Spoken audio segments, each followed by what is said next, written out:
Hi everyone, welcome to my Shoreline Studio. I'm Sybille Muschik and behind the camera is Joshua Blanc. Today we're going to be doing some negative painting. So our subject is a trumpeter swan. Just have a couple of photos to show you. We'll be working with this one. And the swans are in the field here at West Fraser Road, and it was sort of a rainy, stormy day, but somehow we managed to get some good photography done. Now the swans themselves, this is a juvenile. I believe this would be a female and the male with a long neck. And they're, in this field. We'll be trying to get this done in a painterly print. Now this is a painterly print where everything is negative, and I'll be showing that. This is on canvas paper. It turned out not too bad, which surprised me. This one is just cardstock. And finally, this one is on oriental paper. And this is actually the ghost print, and it turned out really well. So we'll be posting these again at the end of the video. But today we'll just go through some of the colors. It's a very limited palette. Basically the primaries, red, yellow, blue, and a little bit of raw sienna. We have Hansa yellow opaque, quinacridone magenta, ultramarine blue, and of course we need the white. But you'd be surprised how much more or how little white we're going to be using. So, and we're going to use some tools, brushes, and possibly my little stylus. So we're going to be doing a little bit more site sizing, and I'll explain that a little bit more. Sometimes it gets a little confusing about sizes, especially when you're working such a small format. Usually in the field you have, a bigger format. You can use a pencil, you can use a finger, whatever works to get the right sizing right. But we're just going to, use our thumb and, what is that, index finger? Okay, so we're going to start. I have mixed some color here, as I said, and I have retarder and the open medium. These are open paints, of course. We open our golden acrylics. And I'm just mixing the retarder and the medium. Open acrylics last quite a long time anyway, but in this case, because we're doing a painterly print, they have to last quite a long time. You can, of course, use aqua inks or speedball printing inks, and they'll also last a long time. So let's start. We're going to try and make some atmosphere, and I'm just going to start messing some colors onto the 8x10 gel plate. I'm using this painting knife because you can get it flat, almost like your brayer.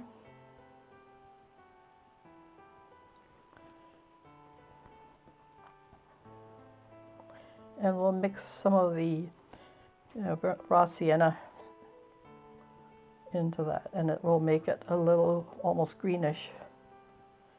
So play with this a bit. You can scrape off, scrape on. Maybe we'll mix a little bit of that. Give it some violet tones. Often things in the distance are a little bit more violet. In this case, we're trying to create some atmosphere. And just a touch of that. This is very opaque, so I'm not going to get too carried away with it here. We want it to be luminous.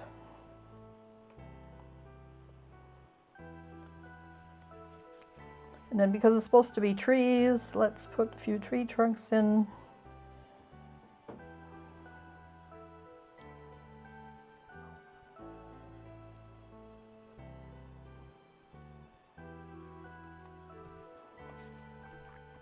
and give it a bit of shape.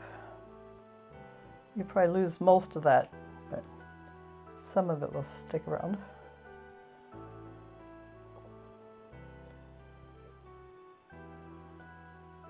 You can swirl it like Emily Cartree's.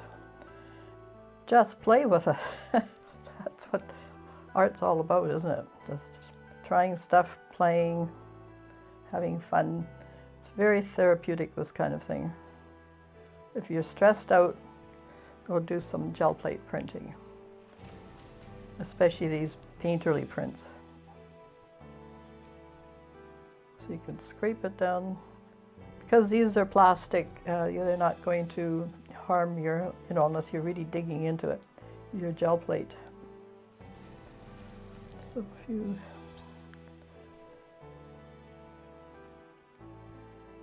Just maybe some bushy things here. And then we're going to do a tricky thing.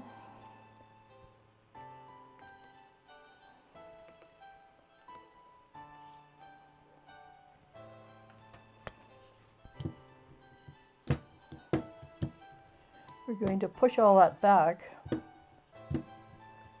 with a sort of misty, foggy layer. There, now it's rolling. And you can go either that way, which is probably advisable. You don't want to obscure everything.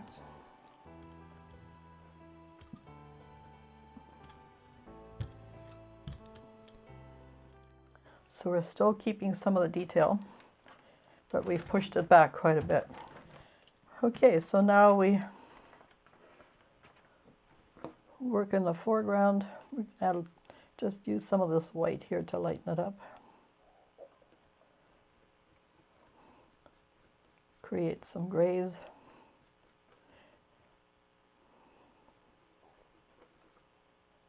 The blue and yellow will neutralize each other quite a bit.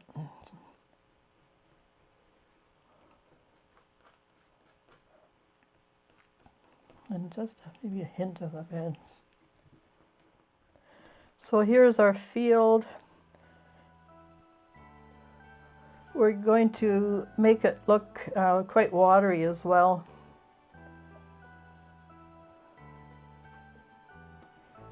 So to make it look watery, just take your strokes this way, down, and then across here and there. It gives the effect of water. That field was quite soggy when we were there.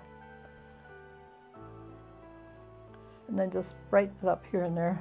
A little bit of yellow.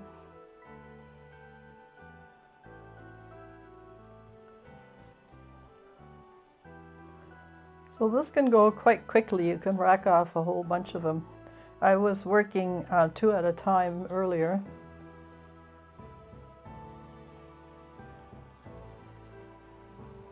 And that's a lot of fun.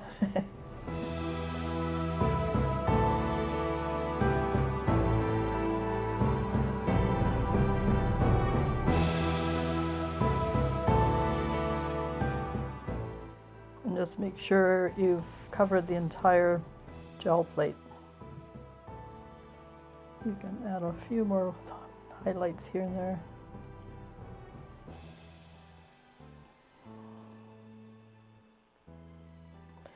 But we do have to put the swans in, and they will be white, so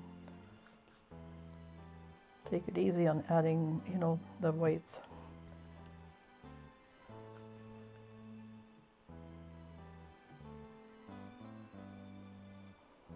Okay.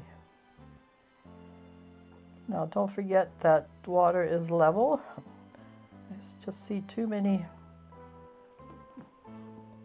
paintings where the water is going down a hill or something, unless it's a stream. Keep your horizon line straight. So we're just adding a few more touches of the raw sienna. Now we're going to do more vertical strokes. just to get the feeling of a field and old grasses growing. Well, not growing yet, but they're from last year. But, so again, have fun with the marks.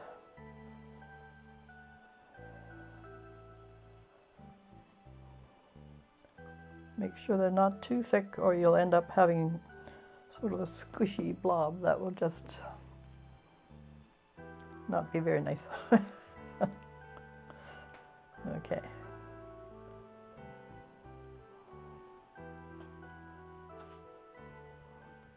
Good. Okay, so far we're good.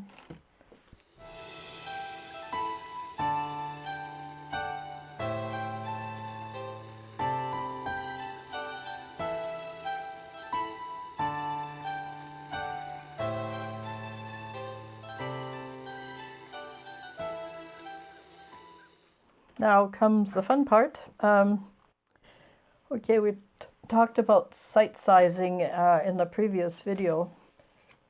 And, you know, we have these tiny little heads, but that's what we're stuck with. So anyway, position how big you want your trumpeter swan to be. And I'm thinking a fair size, maybe from there to there. So I'm just going to mark it off. And then arbitrarily, I'm going to put in the size of the head. Now, if that size is wrong, you'll have to adjust the head, but we'll use the head as our measuring tool, like you would out in the field. So I'm going to put the head in, and I'm just going to guess how much and how big that's going to be. So I'm taping down the image so that you can sort of work along with me. It'll make it easier. So using our little stylus, I'm using the biggest end here, 2, 3, so, and we made a mark. So here's the length of the neck. Okay. And a little bit more to the body. And then how many heads? About 1, 2 across. Okay, here's our head. And then 1, 2 across. So the side of the boss. Some of it you're going to have to eyeball, of course, but and so a little bit more here. 1, 2. But it gives you fair good proportions, so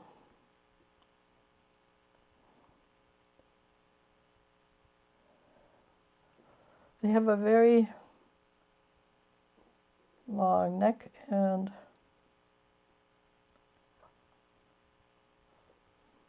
very big body compared to the head.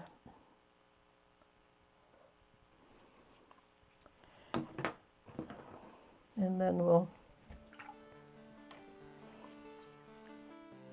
do this negatively. Well, negative just means that you're taking all the paint off. Instead of painting, we're going to actually do it this way.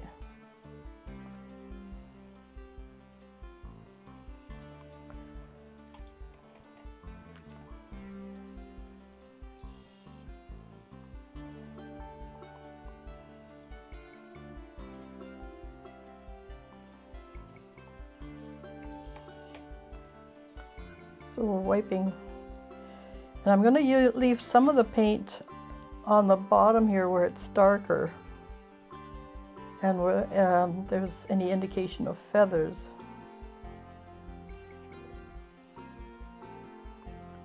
So some areas we won't wipe as much, and some will wipe considerably a lot. Now we have to think about where the light's coming from. And it's sort of over here because look at this side of the trumpeter swan is getting light, and that is, and that is. So the light sort of coming in this way. So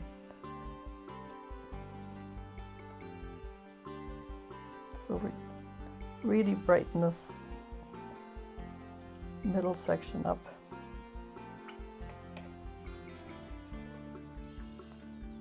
There we go.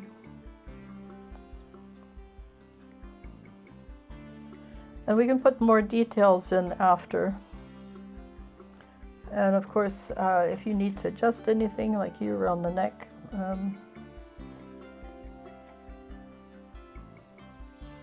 it's possible. And we won't mix the black just yet. I'll put the blacks in as we get, or in the finish and some of the other details. So okay, so we got that one done. And now the middle. Now when it prints, of course, it prints in reverse. And like this one,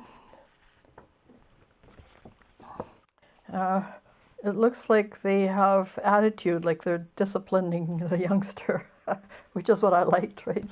Obviously goofing off, so. Right, so both of these. Now this one is considerably smaller, so we'll just, the head will have a different measurement. So that's going to be our head.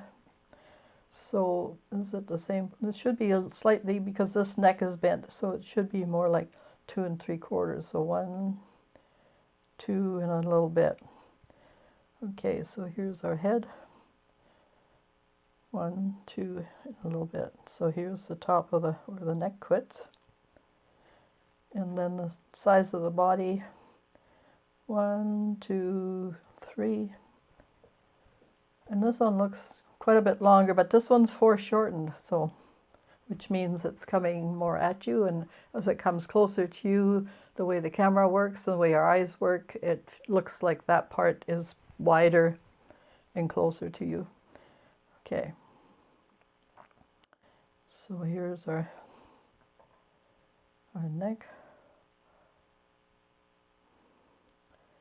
And there's my mark. So then we make this turn. It's got this weird neck. Now, size of the body and length, 1, 2, 3 and a bit. So here's our head, 1, 2, 3 and a bit, so about there. And there's a bit of a wing thing in there that you have to be. And here's this weird turn. Okay, and let's draw in that one quick too. So again, and that one's even shorter, so, and it's further away, so it's over here and lower. So this head's going to be much smaller. So let's make this head smaller.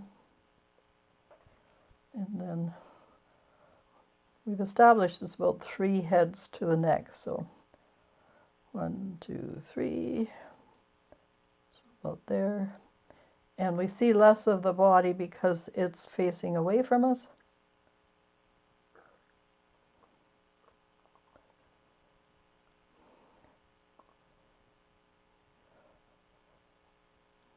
And I'm just going to do some blind contour drawing, which is where I'm looking more at the Trumpeter Swan and not so much at my gel plate here. Okay.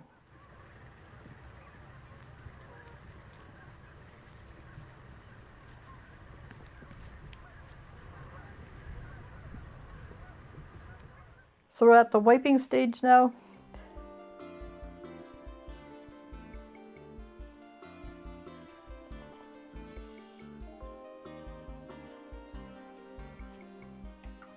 I'm just washing the brush in between.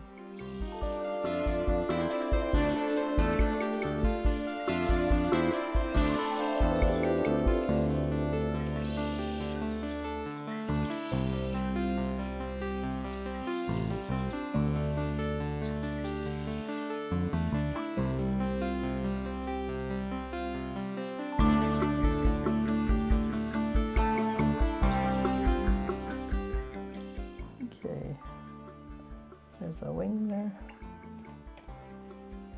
So wipe, to do it negatively, you wipe above the wing and leave what's underneath.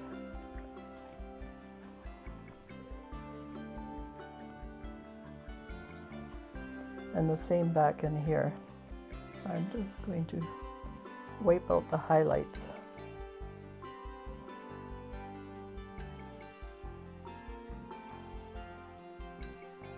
And if we need to strengthen that shadow more, then we'll add color back in.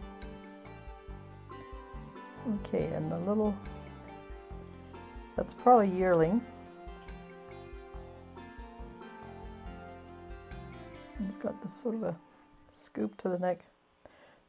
Now apparently the tundras, which are very similar birds, they tend to keep their heads straighter. That's how you can tell them apart.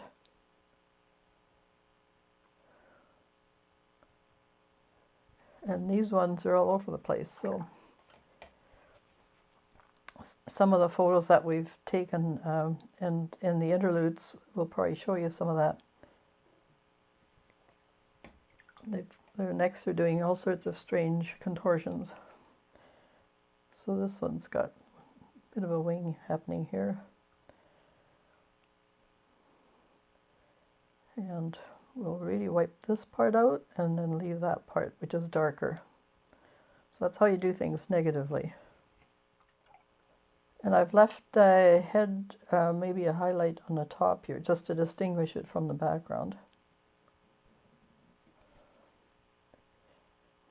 And we'll add some color back in. So that's most of it. Now we start adding some tone. We'll mix a nice black.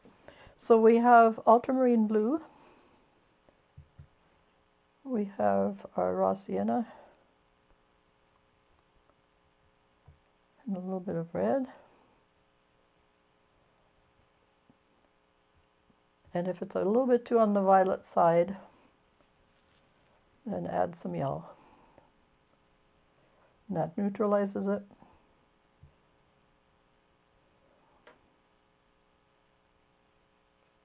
And just go back and forth until you get the depth of tone that you want. So we'll put the little beaks in.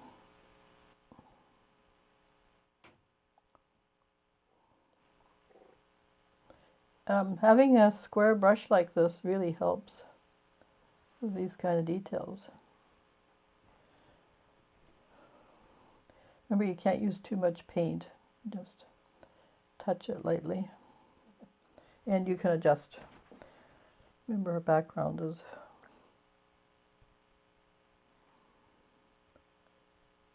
there we go.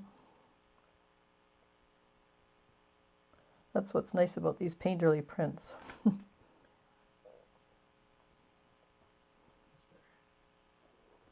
Okay, and then I think probably the best way to put the eyeball in is just with our little tool.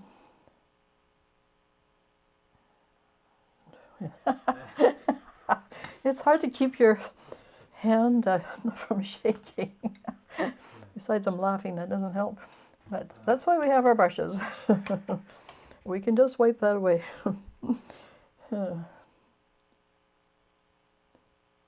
I usually use my bridge, and I might get that out. Okay. Maybe I'll use the little one for the... And just get the... There. Okay. That gives us our eye. Now we can add some of those details that I talked about. And so a little bit of yellow. Just mix this with the raw sienna a little bit, and white. It's quite a light color. Don't forget to add that medium in. So pretty close.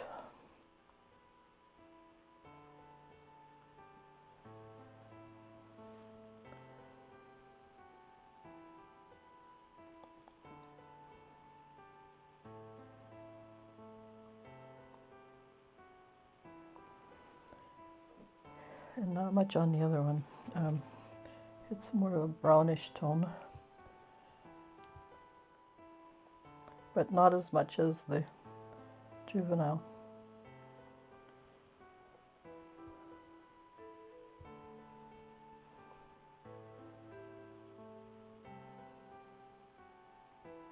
And don't mess with the eye.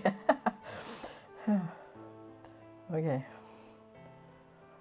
So a few touches of the dark where it matters. Like I said, I suspect those are mostly just the shadows of the wings, and you can give it some feathery texture. A little bit on the top leg here. Same with here.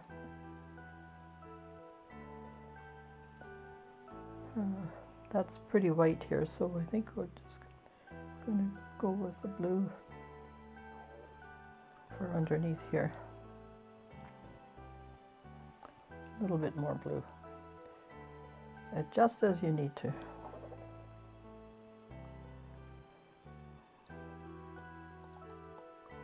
So the white is just slightly shadowed here. All this will print.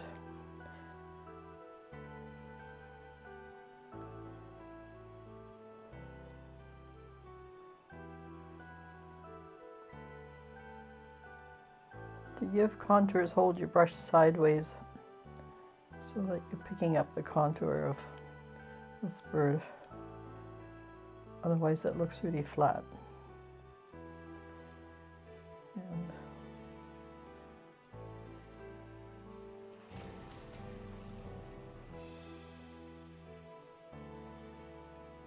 And there's a wing that's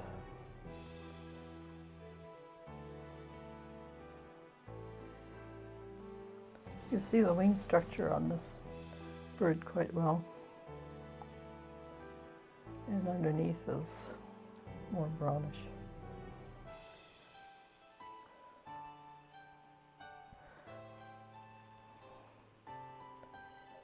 And then this one, definitely the neck is more brownish. And if you hold your brush back, you have a little more control if you're not using the bridge.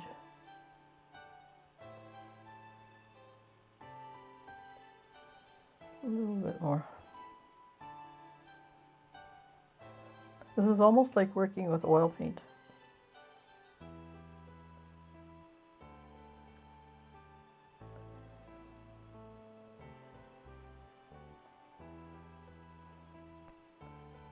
And we've got everything wiped out here. That should be the white of the paper.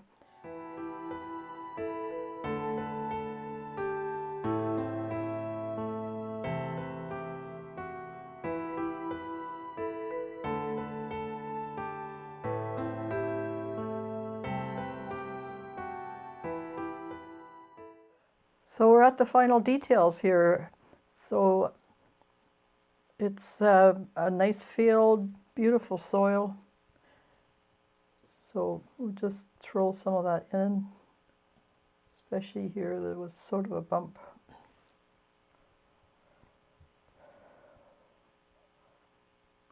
And there's even a little bit of snow here and there, but we won't put that in because it might confuse things with the birds. Lovely to see the swans and all the birds come back.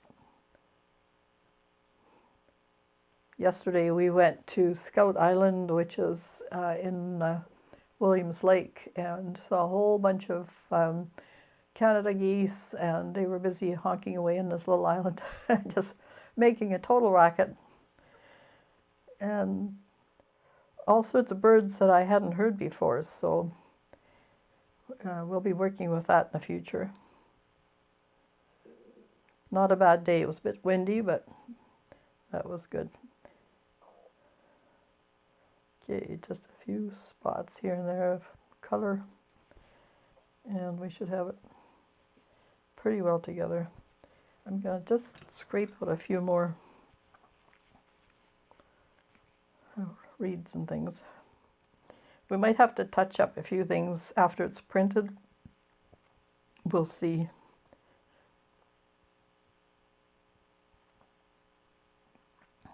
So our foreground is just these grasses and stubble. All right, so clearing in the way here for printing. And we're going to do the first one. This is Bristol board. And it should print really well because it did yesterday. But yeah, you just never know what's going to happen in the studio. So you do the best you can. If it doesn't work, you just do it again. That's the thing with art. Okay, my Baron. I like to use my Baron because it gives a very even pressure. Make sure you get the edges. And if we're lucky, most things will print onto here. Oh yes, and I'm not sure we're going to get a ghost print, but we'll try. So that worked out pretty good. I don't think we have to make any adjustments really. I might take another piece of paper and just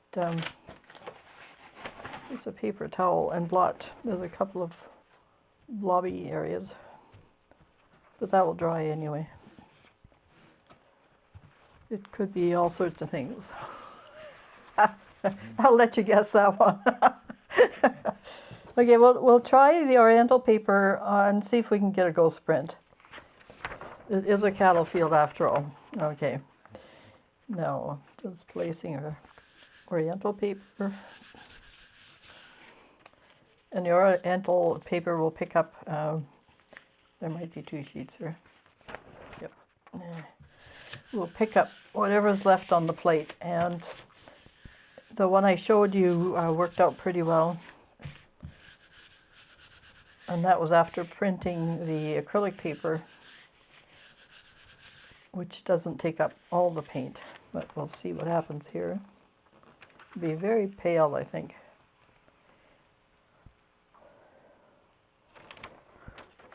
Well, the swans are certainly pale in this one. So you could add some detail to it. It's not a bad print. But there you have it. Swans painted negatively.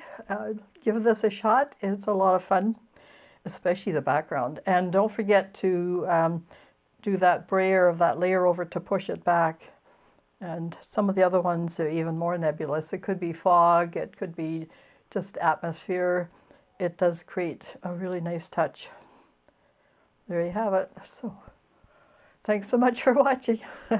Another lively day here at Shoreline Studio. I hope you'll join us again soon. We usually post every Thursday if we can. Sometimes, you know, circumstances don't allow it, but we do the best we can with that. Thank you for subscribing, and some of you for donating to our cause. Josh loves his latte. Anyway, but you know, it would be nice to have extra cash for some art supplies, so I can give you more ideas and certainly try some more products. But it's fun to have you here, and we'll catch you another time. Take care and bye for now.